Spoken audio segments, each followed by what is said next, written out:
Hello everyone, I'm Qiuyu Aiden Lee, and today I'm here to present my pioneer main thesis, Herb to Curb, Sustainable Strategies of Acquiring Traditional Chinese Medicine Herbs. These are the contents. The first one is a problem. The second is the questions to be addressed, and the third one is a proposed solution. The slow plantation model I came up myself with possible theory, supports, and experimental data. First, let's imagine a world where your medicine, crafted from centuries of tradition, is also a force of environmental tension. This contradiction is at the heart and a crisis in traditional Chinese medicine, also known as TCM for abbreviation. For over 3,000 years, TCM has helped heal countless people with herbal remedies passed down through generations, but today, the very plants that sustain this tradition are being overharvested, overfarmed, and pushed towards extinction and scattered habitats. The demand is rising, the land is stressed, and what was once seen as natural is now unsustainable. Take ginseng, or Panax ginseng for the Latin name, once thriving in northeastern China, today is critically endangered. Why? Because it was overharvested, not for curing disease, but for cuisines like soup. Yes, the things that we eat ourselves. Meanwhile, commercial plantations like those growing Panax nodo ginseng, another kind of traditional Chinese medicine, or known as sanqi, which is a relative of the normal ginseng, in Yunnan province, southwestern China, are solving one problem: overharvesting by creating another bigger one: nutrient loss, pesticide overuse, and collapsing of soil health, and also the devastation, the tear up of forests for plantations. So here is the one question I asked: can we protect the planet while preserving the tradition? My answer is yes, and I propose a new model to do exactly that. Then I'll walk you through what I call sustainable slope plantation model, a concept inspired by canopy agriculture, traditional Chinese terrace farming, and also water transfer systems in the coastal regions of Australia. Yeah, it's over here. Sorry, I forgot to page the PPT, but never mind. So first, let's go to the top section. Oh, by the way, there are three parts of the slope: the top section, middle section, and bottom section. This is the top section, this is the middle section, and this is the bottom section. They will be abbreviated into TS, MS, and BS. First, let's start with the top section.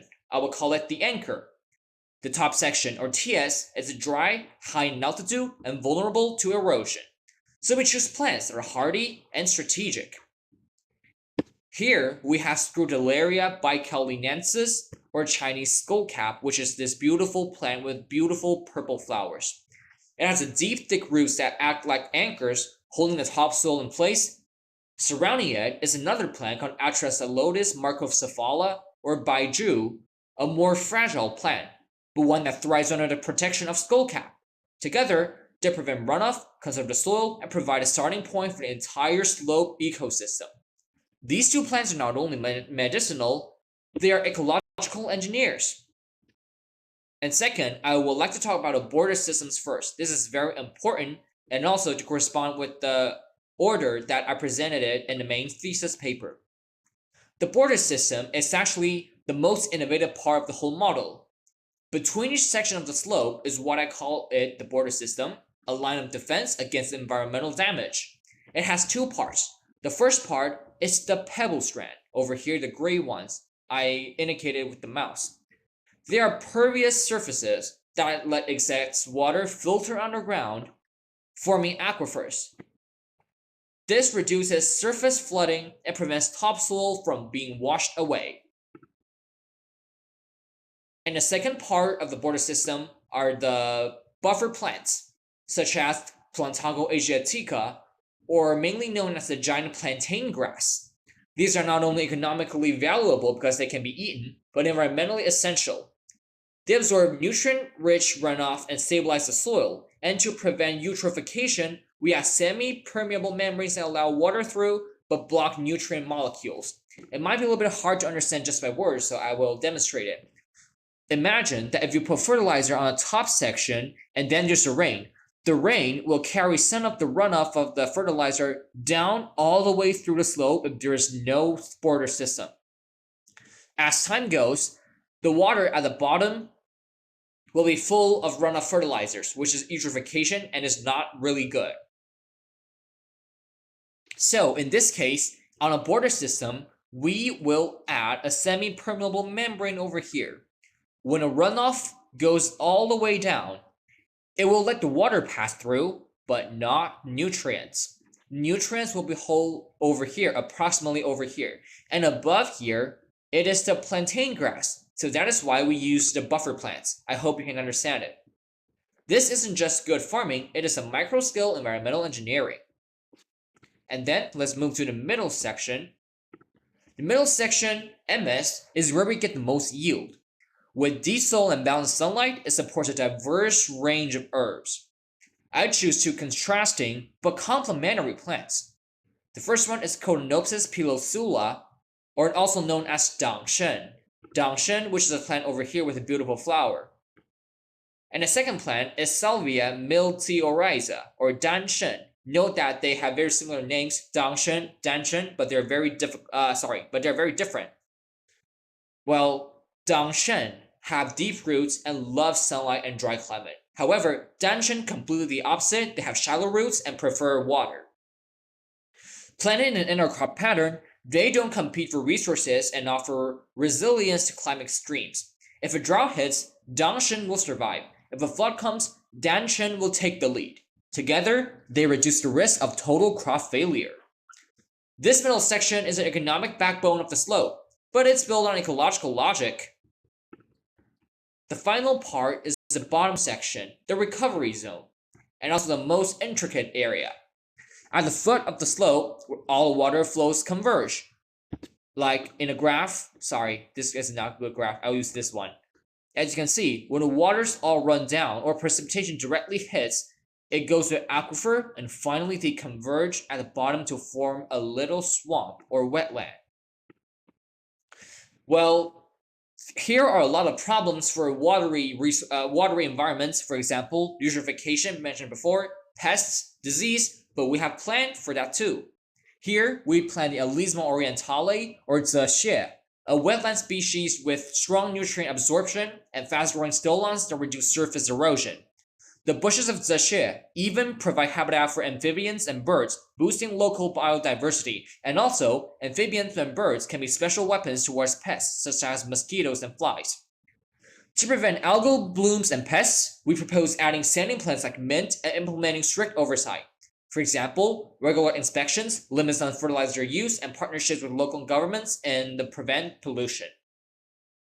If done well, the bottom section could even become a small wetland, contributing to groundwater recharge and local cooling effects. It can also have a place in ecotourism. And then I'm going to talk about why it matters, and also the bigger picture. What is the value of the model? There are 4 points. Firstly, it avoids clear-cutting and slash-and-burn farming to establish plantations. Secondly, it recycles water, limits fertilizer runoff, and reduces erosion. Third one, it protects both high-value herbs and local biodiversity is maintained. Fourth, it merges traditional wisdom with modern sustainability science. This model isn't perfect. It hasn't been field-tested, admittedly, and yes, it's very complex, but complexity is not the enemy. It's reality to our relationship with the nature. So, I want to make some personal reflections here before we jump to the conclusions. Why did I come up with the model? Why that thought came in my mind? It's because I was born in a modern city. But my ancestors are farmers in northern China.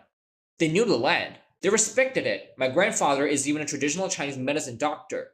When I studied environmental science, I saw the same respect in terraced farms of southwestern China, in the canopy forests of northeastern China, and in Australia's water transfer plants in the coastal regions.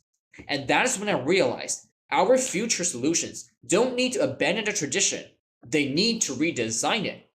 This slope model is my attempt to do that. It's a synthesis way of what we know and what we imagine, a space where medicine and environment, heritage and innovation no longer stand in conflict. In the future, when people speak of ginseng, zexie, danshen, or any other plant, any other herbs I mentioned, any other herbs in traditional Chinese medicine, I hope they don't just think of pills, powders, and those very bitter medicine soups. I hope they think of the systems, the slopes, the soil, the plants working together, the human acting not as exploiters, but as inventors and innovators. Because maybe the path from herb to harmony is not a straight line, it can be a slope. And that's all my presentation. Thank you very much. I'm sorry I cannot attend the session because I have some problems and time conflicts. I'm really sorry for that. And if you have any questions you want to ask, feel free to text in the chat, I mean Schoology, and I will respond as fast as I can. Thank you for listening.